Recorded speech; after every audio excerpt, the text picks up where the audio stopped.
So it's going to be 10 minutes talk and then 5 minutes Q&A? Yes, that's the idea. Let's hope. Let's see. Okay. Then me and Sen are going to talk about this simulation tool we have been building for the past couple of months. And I don't want to lose any time. So, okay. The motivation is that this geographical decentralization research that we want to do, there is this inherent conflict with latency optimization and preserving decentralization of a topology of a network. And this could be because like you could have an incentive to collocate with a sex, with a relay, with any kind of information source, but then this may end up with everyone being in the same region, threatened by any kind of governmental censorship issues, sanctions, etc. And then, of course, we want to incentivize like running validators from different regions, from Buenos Aires, from South Africa, and so on. And we want to understand how can we design protocols which could then achieve this decentralization while still there's incentives to like minimize latency and so on. So we also thought about modeling this like for Ethereum setting, for PBS setting, but besides the trivial equilibriums, it's actually hard for us to come to any solution with that. So we moved into the simulation approach, and we want to develop an agent-based model which we can simulate different protocols, compare them in terms of like at the limit, how does their geographical decentralization look like, both in terms of like positions of the nodes of the entities, but also in terms of like utility difference of different agents. And we're going to zoom in on Ethereum timing games. So the very simple model is that we simulate n slots. At each slot, we randomly pick one validator as the proposer. The proposer has a position in the network, and it can choose when to release the block, so like play timing games or not. And then also, we let every proposer, before their slot, to choose a new location to move to. And testers then, when they get the block, if it's before the 4-second deadline, they vote to it. And each block has to get some certain question. So when you say new location, you mean like a simulated geographic location? Yeah. And for a block to become canonical, it has to get a certain fraction of the votes. And the simple utility function of the proposer is that it gets some certain utility from every millisecond, every time step that they wait. This then is simply like on top of the past previous block, how much time they waited times the utility they get from per millisecond. And then this is, and then we also consider the probability of getting enough votes. So like if there are 100 validators and this fraction is at 2/3, what is the probability that if they release the block at 100 milliseconds, they will get 66 attesters see the block. And we have two types of agents, the validator with its location determining the latency to other nodes, its moving strategy, and its proposal timing strategy. And then we have a couple of relays with different properties, which I will talk about. So location and latency, simply we sample the validators from the real world distributions using EF data. And then for each validator, we find the nearest GCP region to them. And then we simply use the latencies between the GCP regions because Google published this data and take that as our latency metric. And in our simulations, what happens is that the proposer communicates with the relay to get the latest bit. And then when they want to commit to a block, simply the relay propagates the block. So like you have to find the relay which has like the 2/3 of the testers closest by so that you can delay the block proposal as much as you can. And the timing strategies could be like find the latest time which you can propose the block, or always propose at a fixed deadline, or choose a random deadline, which we think it's unlikely. And then the moving strategy could be if like you're a local staker, you probably won't be able to move. So like we fix 10% of the validators are as like they can't move. And then for the remaining 90%, we allow them to move. And they simply then try to find for that given slot, what is the best position I can move to so that I can wait longer and then maximize the reward that I get for that slot. And then Sen, yeah, you can take over. Yeah. Okay. Yeah. So Does it work? I don't know. Yeah. So let me speed it up. So in the base settings, we have 1,000 validators. And as we said, one is randomly selected as a proposer in that slot. And we do simulation for 10,000 slot of the validator. They don't move with the 10 slot windows. And we compute some matches per slot, and we'll show in the virtualization part. And here we consider that the value a relay can provide, so its abstraction of the immutable space is different. So different relay, they can provide different bits because they have different location with some other centralized centralized change like Binance, or they are just censoring, so their bit value to be different. Yeah. So the question here is that if a relay, they are in a region where fewer validators provides a more value block. So what would be a geographic distribution of the validators? Yeah. So here we imagine a world that have multiple geographic decentralized relays. So we have EU relays, US relays, Asia relays. So as we also have some relays in the South America or in Africa. So to provide some incentive for validators to locate with the relay with less validators.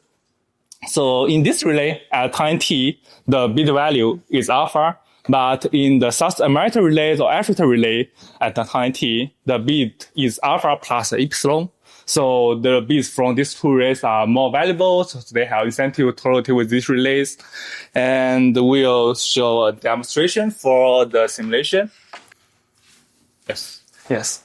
So this is our virtualization of our simulation results. Yeah, so I think. Wait. It's fine. Okay. We have it. So here we have Maybe go to the dark mode. Yeah, the dark mode may be better. Yeah. Okay, so yeah, this world, we have multiple relays, we have South American relays and South Africa relays, and we have multiple nodes, and each node represents the validators, and the density is with different colors. So purple means there are less validators here, and the yellow means there are more validators here. So we also can observe from these matches, there are multiple validators. They locate in the United States or in Europe. Yeah. So in a world with multiple relays, and we start the simulation. Yeah. So we can find some matrix change, and the density also change. Yeah. And maybe it's so fast. Yeah. Let's just move it to the end. Okay, so it's end of simulations. So here we'll find some interesting about the average latency to the relays.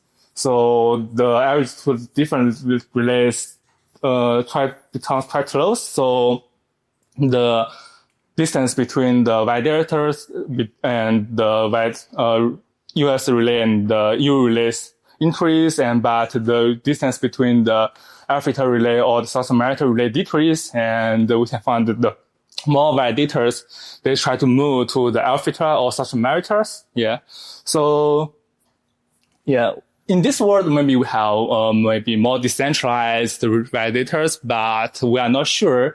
Maybe they will maybe dimension change in the end, or it will be equivalent that the no validator will change their locations in the end. So that will go back to our open questions about just those two. Just go to the slides. Yeah. Uh-huh. Yeah. Yeah. So the initial simulations that we wanted to do, like the ultimate question we are asking is, okay, like we can simulate something closer to a current state and then see like over many rounds, probably all the validators will have an incentive to collocate with one of the two relays and it will centralize.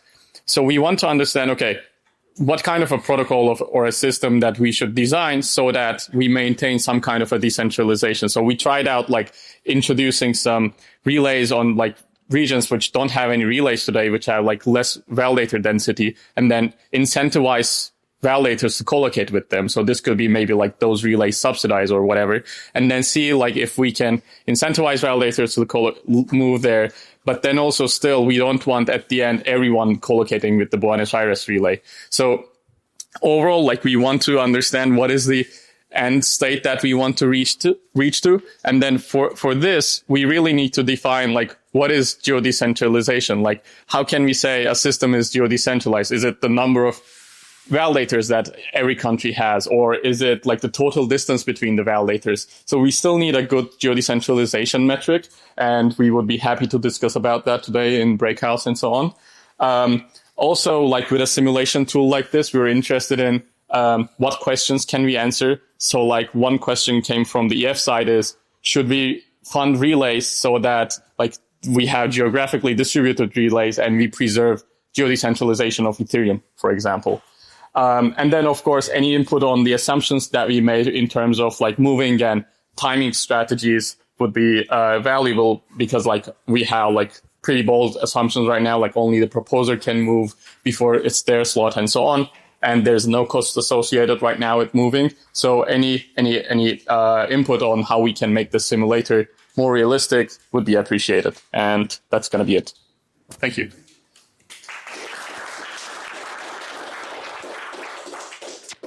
Any questions? In your simulation, at what time did validator release the payload? Is it similar to reality or very different? So we can look here. Which one? Here. So I don't think it's fair to compare these to like real numbers. But like what we see, for example, here in these proposal times is that it goes down. That is because like a higher value means you can delay your proposal further. When it starts to goes down, it happens because validators are collocating with, say, South Africa relay, which is further away from other attesters, so they can wait less. But because the relay provides more value, it's okay for them to like say wait 50 milliseconds less, because per millisecond they get more rewards. So in these simulations, like we have this downwards trend for some time, but it's still like super unrealistic because like we only have like some fixed latencies and so on. But yeah, if the tool becomes more realistic in the future, we can compare. Thank you. Did you get some on Euro, like unexpected results? Or what's the most unexpected? We don't have unexpected results right now. Please get the result. Why is MetaVern going down? Yeah. That seems unexpected. Right. Because of proposal times going down. Like it seems like they want to optimize for that to go up. Yeah. Good question. It could be. Good question. I don't know. We need to look. Unexpected. So I think the validators, they change their locations. They change their locations, and then which means you need to propose earlier compared to previous. Yeah, but they change locations so that they get more rewards. But for the next proposers, they need to wait longer because previous proposed validators already changed the position, so the latency already changed. That's true. Yeah. Not unexpected. I feel like the second will lead from the first. The first question is, I wasn't sure about the intention here. Was the intention to model the current reality or to model a proposed change? The intention is like have a flexible tool which we can model different proposals and then compare them. So, but it's based off on the current MEV boost. And then the second question is, did you attempt to model with assumptions that reflect current reality? Kind of, yeah. Can you give an example? But currently, if I have a relay in South Africa, I don't think that it would be more profitable for people to. Oh no. This specific simulation is just like a hypothetical one. Like, what if like this happened? Like, So if did you run simulations where you try to model current reality? And I think we also have that. Like right now, still like we don't have like results that to show like of the current setup, simulations, and so on. It's just that we want to find the interesting research questions first and like the metrics to compare. So the current MEV boost setup, when it's simulated through this tool, it just provides like trivial results where everyone collocates with already collocated EU and US relays. Max. I'm curious. What is Max? Who's Max? So who runs the validators? Yeah, right. Thomas. Oh, Thomas. Sorry. Lots of new names. I'm curious, in this research, and I think other things you'll see today, there's this modeling of incentives to move around for validators. But I'm curious, as a node operator, how do you think about moving around, if at all? You know, and how is it just purely economic returns? Would you move around for that? Or? For us, like, because we are not using any cloud, we are running everything from Prague, from Europe. Yeah. Our own hardware, for us, is pretty impossible to move. Because we have like full control of the hardware. There's no one else who can actually touch our hardware. So, and the team is based in Prague. So for me, like, it doesn't make any sense to go somewhere else. But like, what I will optimize is basically like the network latency to basically like build the fastest link to communicate with the rest of the world as fast as possible. Quickly, John, you're running a bit behind here. Yeah, sorry. It's not a question, but more an add-on to that. On the Cosmos and Celestia side, also for information about validators there. I don't run a validator myself, but I have heard from a lot of validators. And a lot of them do run like co-location or bare metal or on-premise stuff and don't use the cloud. So for them, similarly, it would be quite difficult for them to just move because they have actual physical machines somewhere. Thank you.